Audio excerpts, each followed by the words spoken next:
झांसी क्षेत्र में झलकारी बाई नाम की एक महिला थी।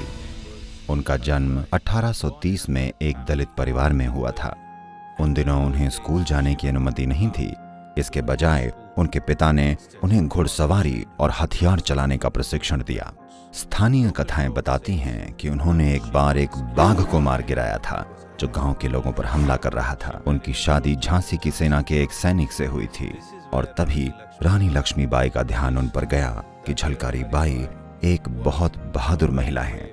जब रानी लक्ष्मीबाई को उनकी बहादुरी और कुशलताओं के बारे में पता चला, उन्होंने झलकारी बाई को युद्ध कला का और भी अच्छा प्रशिक्षण दिलवाया।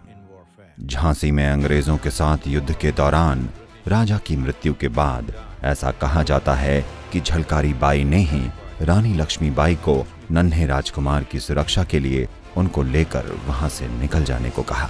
एक वीरतापूर्ण कदम उठाते हुए झलकारी बाई ने रानी लक्ष्मीबाई की तरह पोशाक धारण की और युद्ध का नेतृत्व किया।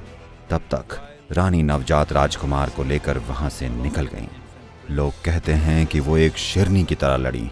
कई अंग्रेज सिपाहियों को मारते हुए आखिर में लड़ते लड़ते खुद भी वीरगति को प्राप्त हुई। बुंदेलखंड में बहुत से दलित समाज आज भी उन्हें एक देवी की तरह मानते हैं और हर साल झलकारी बाई जयंती मनाते हैं। हम नहीं जानते कि ऐसे ही कितने गुमनाम नायकों ने भारत की आज़ादी के लिए अपने जीवन का बलिदान दिया।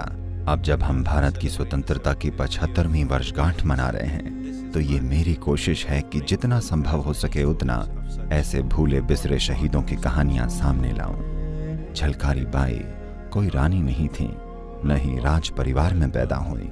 वो एक नीची जाति के परिवार में पैदा हुई, लेकिन अंग्रेजों से लड़ते हुए वीरता की ऊंचाइयों तक बढ़ी और उस क्षेत्र में वो अमर हो गई। ये समय है कि देश उन्हें याद करे।